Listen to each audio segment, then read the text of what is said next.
You're watching Global Trade This Week with Pete Mento and Doug Draper. Hello, everybody, and welcome to another edition of Global Trade This Week. My name is Doug Draper. I am one of your co-hosts, but I don't do it alone. I do it with my good buddy who is on the other coast at this time, Mr. Pete Mento. Pete, thanks for being part of the show as always. What's going on, my man?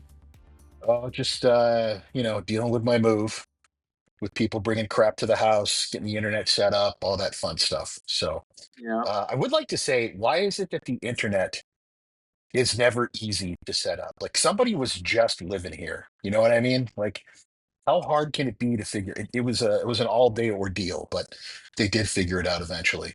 Hmm. Yeah. Well, obviously it's working because you're live and in person with us right now. I am indeed, buddy. I am indeed. Yeah. Well, let's get this thing started. I was about to go into weather, but we got to cut that out. So Yeah, uh, um, I won't even make any comments. So let's just we get this can't help party. ourselves, Doug. We I can't know. help ourselves. Yeah, It's just a bunch of old yeah, bald guys talking about the weather. yep. But it's going to be old bald guys talking about global trade. So let her rip, my friend. Yeah, first topic this week's a fun one. China and the United States are meeting in London on Wednesday to try to hash out more of a deal. And what I think is fascinating is they're not talking much about tariffs. What they're actually going to be talking about is, first of all, America receiving shipments again of refined rare earth material. That's number one. Number two, China is looking to resume shipments of American technology to China. There's a lot of higher end technology China simply doesn't make, but we do. And they're also pretty concerned about the changes to the visas, whether it's student visas or business visas. They'd like to see the resumption of those being offered. And then lastly, there's a good chance they're going to put an extension on the table. So rather than this thing ending on July the 9th, maybe they'll put another month or two behind it. So I think it's interesting that here we are in the midst of a trade war where all we seem to talk about is tariffs. I don't think they're going to talk about them at all. I think most of that conversation is going to be about the reasons behind the tariffs more so than the tariffs themselves. Hmm, interesting. Kind of sounds like funding the federal government, right? It just keeps Mhm. kicking the can down the road until the last possible minute. So I, Does it ever? yeah. So yeah, the rare earth, BYD, I think is the EV Mhm. company in China that's just crushing it globally. Obviously, you need those minerals to produce batteries and things of that nature. So I think that's definitely a priority. The one piece that I was thinking about again with my company being the Central Valley, I think there's some agriculture play that will come in there. I don't know if it'll be top and center. I don't think it's going to make a headline or not, but there is a lot of exports that we do to China. They got to eat. There's a little bit of food insecurity there. And so I don't know. I think it needs to be discussed. That is a huge swath of America that is impacted with the farming community. So I've learned a lot more about it since I've been out there, and my company's based in Fresno. And every time we talk about things here on global trade, there is a connection with the ag industry, and I think that's one topic that they should be speaking about. I don't know how high up will be on the priority chain. It's pretty high. America wants to see more exports, and China wants to buy them. I think that's not going to be as hard to negotiate as these other things we're talking about, buddy. Yeah, yeah, good deal. All right. Well, my first topic is about steamship lines, right? And I was thinking about how do I begin this topic, and it just kept going back to college because I was talking to some college buddies just yesterday. And there was we're from Kansas, right? University of Kansas, and football classically is not very good. And so the term win or lose, we still booze resonated with me, right? And so my point is that steamship lines are positioned very well that if there is, a spike, right? That freight rates go up when there is a need to bring product in. There's a little bit of urgency. We saw that at the start of the tariff war, where it was like, oh my God, we got to get the product in here. Let's go, go, go, go. Prices went up. And conversely, when there's a lull and the economy and the import um, ocean freight is a little bit soft, steamship lines just reposition equipment. They take out a service. They blank sail vessels, and that artificially keeps the pricing high. So, this is my opinion, just from what I've seen, Pete, is that whether the economy is doing great, right, let me rephrase that, whether the imports are at a extreme pace into the U.S., steamship lines win.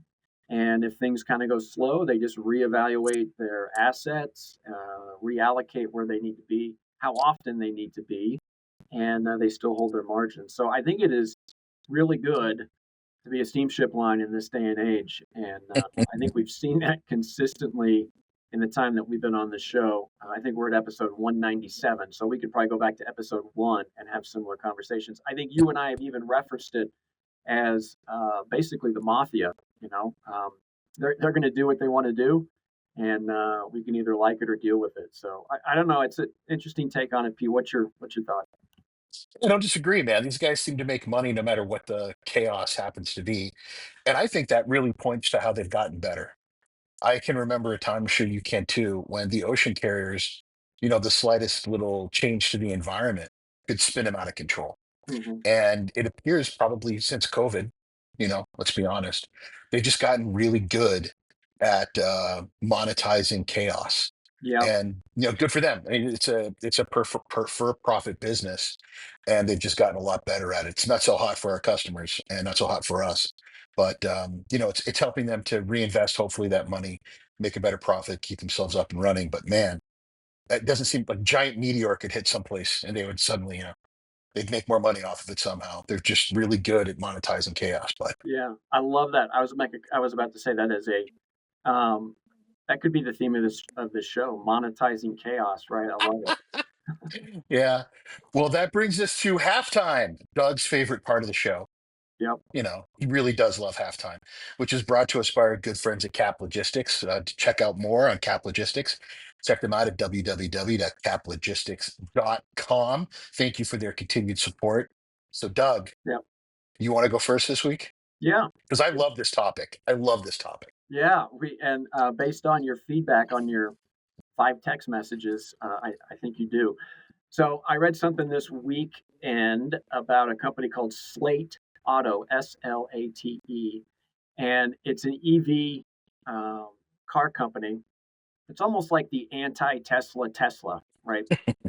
They were founded in 2022 by a Chrysler executive, right? They're headquartered in Troy, Michigan, right in the thick of it. And they're going to start producing these trucks, right? Slate has like one car, right? And it's going to start being produced in late 2026. And you can actually put money down, like a pre order. And I think it's pretty inexpensive and it's refundable. But here's the deal, this truck is like bare bones, right? It's the classic opposite. And it's incredibly customizable. So I was reading, there is no radio, right? So bring your BYOR, bring your own radio, right? There's no touch screens. There's not a lot of bells and whistles. So if you go out of your lane, it's not going to beep at you.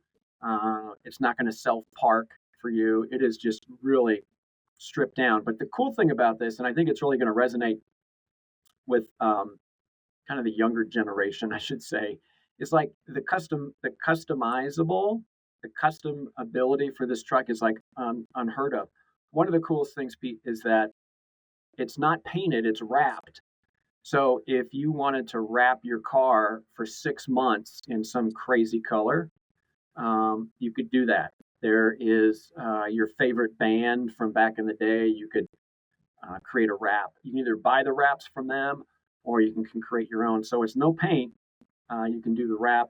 You can add a topper to it, so it'd be more like a Bronco. Um, and when doing some research on this, Pete, like the dashboard is designed for you to put stickers on there. Apparently, there's like a whiteboard where you can like make marks on it. So engage the car to be fully customized. And the thing's going to cost like 20 grand with credits. No credits, it's going to be around 25. Now the battery is okay; it's not great, but I just see it as young kids in high school or college, or um, beach bums or something like that, that would really tap into this. you just need to get around. You're not taking on a road trip or anything like that. So if this truly happens, Pete, and it gets down where they're actually producing this thing and there's no delays, I think this car is going to crush it. And the other piece, the last thing I'll say on it, Pete, is that Bezos is a Oh, investor in it. wow. Yeah, so he's got a little stake in it too. So I love it. Slate Auto. I don't know their website or anything, but everybody should check them out. It's pretty wild. My Jeep has no electronics, Doug. I roll down windows, Really? manual locks. Yeah, yeah, it is about as stripped down. But like a Lego car, I can put all kinds of crap on it, right? I've got new lights, I've got all kinds of handles on it, I've got stuff to keep when the zombies come or the North Koreans, whichever, to keep all my crap in the back, all kinds of integrated storage. I love it. And I love this idea of inexpensive cars. I've been told by a lot of people that are clients of ours in the car industry, one of the reasons that it's so expensive to make cars really has to do with the electronics. And the second is because of safety. You look at the cars that we drive now in 2025, they are vastly safer than anything that we were growing up with. Everything from ABS, the airbags, roll cages, all those things. They've gotten much, much safer. But I believe you could still maintain that. I hope you can by making less expensive cars, by putting less crap in it. You know what I hate, Doug? I hate that all these cars, you have to press a button to start it. That's just one more thing to break, baby. Yeah. One more thing to break, right? I remember, and I was being nostalgic in our chat. The Isuzu Mark II, I think it was. I remember the Isuzu Pup. These were cars that you could buy for 4 or 5 grand. If you were a girl at my high school and you turned 16 and your parents bought you a Hyundai, God, what were they called? There was like the first generation of Hyundais. Yeah. Like you were the shit. Like you were the best. It was like a $5,000 car, had a tape deck in it, manual transmission, but it was brand spanking new. Hmm. I love this idea of cars that are simpler. I'm trying to buy a new car, Doug, and nothing gets me excited. I do love the stripped down idea, and I like the idea of somebody young, like when we were kids, go buy yourself a Samurai, or pick yourself up like an S10 or whatever. You can afford to drive it, and if it breaks down, you can afford to fix it. So I Hmm. think this is a fabulous thing, Doug, and I hope they do very, very well. Yeah. Yeah. There's also a bunch of manuals. Now, I don't know anything about how to fix a battery or whatever, but they're kind of talking about the DIY of, Wow, of cars. Like, hey, here's some videos, here's some YouTube videos of how to fix it. Right. So I think it's awesome. I think it's going to crush it, and I wish them the best. I think it'll be fun to watch how this thing progresses. absolutely. Yeah. Yeah. Good. All So right. mine's a bit of a departure from yours. Animal madness, Doug. All over the news this week, there have been stories about animals that have just sort of broken out and gone wild. My three favorites are a zebra that escaped from the zoo and was just living its best life, man. Like it was running around, it was eating whatever it wanted to, and they Yeah. eventually did secure it, and they had to bring it back to the zoo with a helicopter. So they've got this. If you see the videos, Ed the zebra is in like a web meshing with his legs hanging out, just like what the hell is happening? I'm flying What? as they bring him back to the zoo. The second one was in Thailand. An elephant escaped, or maybe it was a wild one. I don't know. And it was not a full grown mature one, but it's walking around a convenience store like, hey, what's up? I did see that one. Have you had that milk before? I'm lactose intolerant. It really helps me out. Just walking around. And the third is an orangutan that was in, I think, Sri Lanka or Java or someplace. And it came out of the mountains and it was just hanging around in town, going through dumpsters, looking through stuff to eat. And eventually they picked it up and brought it back up, but it came back again. Like, it's like, you know what? These people have it going on. I'm going to come down and hang out here more often. So yeah, animal madness, Doug. I just think these stories are hysterical. Keep them coming. Yeah. Well, I had no clue on the giraffe. I can just picture the thing in a Zebra, zebra, in a zebra. Yeah, that's zebra. crazy. Yeah. Yeah, I don't. I was sending some text messages to you and Pete a couple weeks ago. So we had a moose in our backyard, and it wasn't like he just kind of scrolled or strolled through and left. He literally sat down in our yard and hung out. I'm not kidding, for 3 hours, right? And uh, it was comical. Like, we were Googling, how do you get rid of a moose in your yard? And the response was, you don't. It's now his yard. And it was crazy. Literally, I was in my house looking outside, and this moose was 15 feet away. And it was snoozing. You could see its eyes closed and its head kind of tipping around and everything. And we were cranking music, we were banging pots. He could give two shits about that. He was just hanging out in his yard. And then before he left, he just mowed down all of our trees. Any trees that were flowering in the beautiful steamboat spring, gone. Just mowed them down. It was crazy. So I don't know what the deal is with your stories and then wild animals up here. It is animal madness. Doug, I've sent the video of that moose that you had in your backyard to probably 2 dozen people. I think it's hysterical. I'm sorry that they ate all your foliage, but I think it's hysterical, buddy. Yeah. Yeah, it was. Did I send you the one where my wife was debating on whether to go get some stuff Yes. in the garden? Yeah. I mean, Yeah. it's Yeah. insane. It was. Yeah. It Yeah. was. It's the moose's yard now until Yeah. it decides to leave. It's the moose's yard now. Yeah. Yeah. Yeah. So animal madness. All right. Mm. Well, that was brought to us by Cap Logistics. Thank those guys so much and Keenan for pushing buttons and turning levers and making this happen every single week. So check out caplogistics.com. And with that, let's roll into the second half of the show. Doug, I got to look at my notes because I sincerely forgot what my second one was. Let's see here. Oh yeah, yeah, yeah. This is fantastic. You could This, still hold on a second. You went black and then you came yeah, on and your eyes were bulging yeah. and you were Sorry. like totally excited about this. So I can't wait. Yeah. So everyone, first of all, I have no place to sit because my desk hasn't gotten delivered yet. So I'm standing on the bar in front of my kitchen. And I do apologize. I have nothing to write on right now. It's in my bag. But this is a crazy story. So this company called Sport LA is a freight forwarder in California, and they just got rung up by the feds for more or less helping the Mexican cartels smuggle things into Mexico Oh, by using fake companies, shell corporations, all kinds of fake documents, and they've been doing it forever. They've been doing it forever. So they got busted, and the government's going to come down hard on them. But here's the point, right? There are a lot of freight forwarders, and some of them are big, some are medium, some are small, and some are wonderful, some are dirtbags. Apparently, this is a great instance that illustrates to our viewers: know your forwarder. Know your forwarder, know your broker, meet them face to face. Have a face to face meeting. Doesn't matter how big they are, it doesn't matter how small they are. If they're the right company for you, make sure they're a good company by doing some work and looking into them, because I'm telling you, there's some real dirtbags out there. yeah.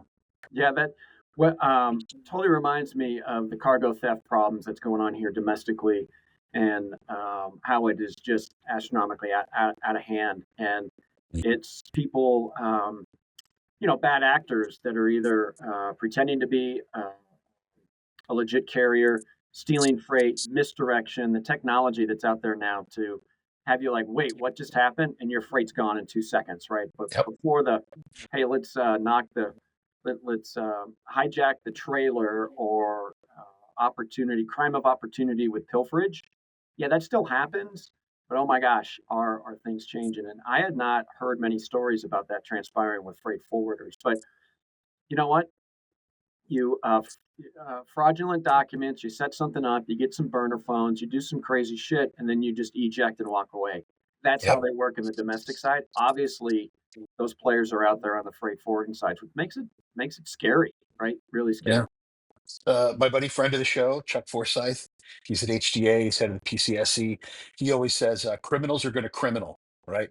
And I made it a little better. I said scumbags are going to scumbag, and they're out there. It's really about opportunity, motive, opportunity, and this gives them great opportunity to do crappy things. So know your freight provider, know your transportation provider, get to know them, put a face to a name, and really build that relationship because it does matter. Yeah, I love it. I love it. All right, bring us home, buddy. All right, so mine is related to the trucking industry, right? And it's made a little bit of headlines recently. It's about an English mandate, right? That commercial motor vehicle operators must be able to, and I'm just reading this here as I look down, read and speak English language sufficiently to converse with the general public and understand highway traffic signs and signals and blah, blah, blah, blah. And it's made some headlines recently, but I was looking that this is a law that's been in place since the 1970s, right? Mm. It's 49 CFR 391 yada yada yada, and the enforcement is what's ebbed and flowed over the course of this time. And I can get why they set it up. back in the 70s. And so wasn't a lot of enforcement. Now there's enforcement. So it's not like something has to pass or this is being discussed. It's simply just saying, let's enforce something that's already on the books. Yeah. And, safety and immigration status, I think, are kind of driving this, right? Um, Whether that's an overlay for some political reasons or whatever, we don't get into that.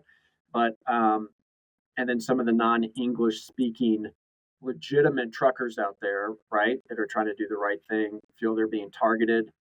And then on the other side, there's already a driver shortage. So how many of those are going to get pulled out of service?